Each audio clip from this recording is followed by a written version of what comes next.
നമ്മളൊരു nightie cut ചെയ്യുകയാണ് കേട്ടോ. അപ്പോൾ നൈറ്റിയുടെ ഫ്രണ്ട് പോർഷനാണിത്. ഒരു സ്ക്വയർ വി നെക്കാണ് നമുക്ക് കൊടുത്തിട്ടുള്ളത്. ഇത് ബാക്ക് പോർഷനാണ്. അപ്പോൾ ഞാനിവിടെ കാണിക്കുന്നത് ഇതിൻ്റെ ഒരു 3/4 സ്ലീവ് എങ്ങനെ കിട്ടുമെന്നുള്ളതാണ്. അപ്പോൾ നമുക്ക് ഇത്രയുമാണ് സ്ലീവിനായിട്ട് കിട്ടുന്നത്. ഇതൊരു 8.5 ഇഞ്ചിൽ സ്ലീവിന് ലെങ്ത് കിട്ടത്തുള്ളൂ. അപ്പോൾ ഈ 8.5 ഇഞ്ച് ലെങ്തിൻ്റെ കൂടെ നമുക്ക് ഇപ്പോൾ ഈ സൈഡിൽ നിന്ന് ഷേപ്പിന് വേണ്ടിയിട്ട് എടുത്തിട്ടുള്ള ഈ ഒരു പോർഷൻ ഉണ്ടല്ലോ, ഇതാണ് നമ്മൾ കട്ട് ചെയ്ത് എടുക്കുന്നത്. അപ്പോൾ ഈ 4 പീസും കൂടി ഒന്നിച്ചെടുത്തിട്ട് വേണം നമുക്ക് സ്ലീവിന് ലെങ്ത് കൂട്ടാനായിട്ട്. ഉണ്ടോ, ഇങ്ങനെ വെച്ച് കൊടുക്കുമ്പോൾ സ്ലീവിന് ആവശ്യത്തിനുള്ള ലെങ്ത് കിട്ടും.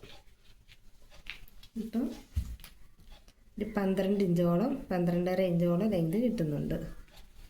അപ്പോൾ മാക്സിമം ഇത്രയും ലെങ്തൊക്കെ കിട്ടുള്ളൂ. ഇതൊരു XXL സൈസാണ്. അപ്പോൾ ഇത്രയും ലെങ്തൊക്കെ കിട്ടത്തുള്ളൂ കേട്ടോ.